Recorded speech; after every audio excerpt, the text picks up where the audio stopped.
I want to spend a little bit of time talking about evidence for your persuasive case. A lot of what we discussed in terms of evidence for the informative speech holds entirely true here, thinking about how you're using evidence to illustrate an idea, elaborating on that evidence well. Because again, you're making claims, and so your evidence should drive those claims.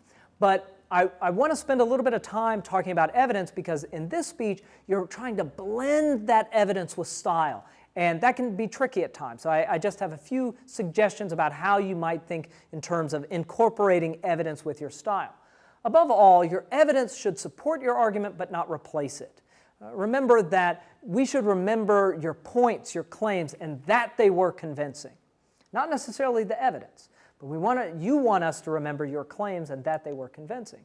So as with any other speech, you're using evidence to convince that audience, to motivate that audience.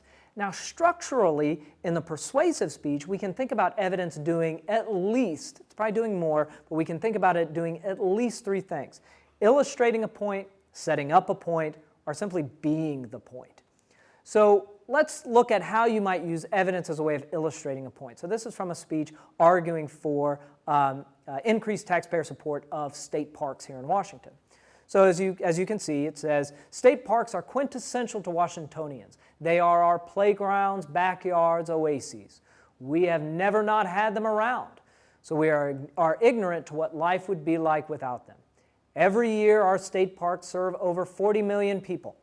These people are our neighbors, these people are you, and these people are me. We could easily lose all the access to our adored and admirable state parks. I tinkered around with that a little bit. Nevertheless, what you're seeing here is the evidence there is just illustrating that point. So they're saying these are important to a lot of people, and the way it's written into that paragraph is at the core of it. It says it's important to a lot of people, and then it says how many people actually use the park. So I'd say that's sort of illustrating that larger idea. We can also look at how maybe evidence could set up a point. The evidence is sort of priming us for the argument that's going to be made. So this is from a separate speech on education funding. The Office of Student Finances says that over 50% of our students depend on financial aid just to be able to afford tuition as it stands now. By increasing everyone's tuition, we will make attending this university harder for all and impossible for some. By increasing everyone's tuition, we will make it expensive for both non-resident and resident students alike. Effectively, we will be putting an unrealistic price tag on a UW education and the future that it promises. So the evidence there is, we're doing a lot of extra work in the rest of that point. So that evidence is just setting up what that point is going to be. Okay? So I'm walking into that paragraph by being able to throw out how many people are using financial aid as a way of saying, we've got half of them using financial aid now. We don't really want to increase much further because there's a chance we're going to block some people out of the opportunity for a UW education.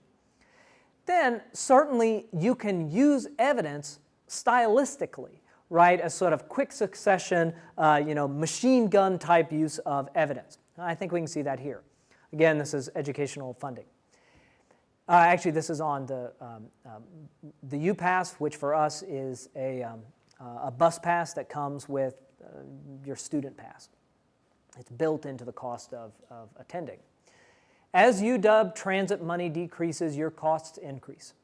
As of 2010, the University of Washington Transportation Services stated a budget shortfall on the order of $5 million. $5 million. Cost per student doubled. What cost $49 2 years ago is now $99. The budget continues to leak, so you can probably expect your costs to rise. So again, that's from a speech, a student speech. But here, right, you've got all that evidence jammed together. Now, normally we wouldn't want too much evidence jammed together without being able to unpack it, explain it a little bit more. But here that evidence is functioning stylistically, quite frankly. It's being able to jam that evidence real quickly together so hearing it all at once has an impact on the listener. Being able to hear it at that point has an impact, so it's functioning more stylistically. And I will say that uniting style and evidence can be challenging because the evidence needs to be there in order to help the argument, but it shouldn't get in the way of the style. And so as we're using it, you want to be thinking about what evidence do I need? Once again, we're turning back to that target audience.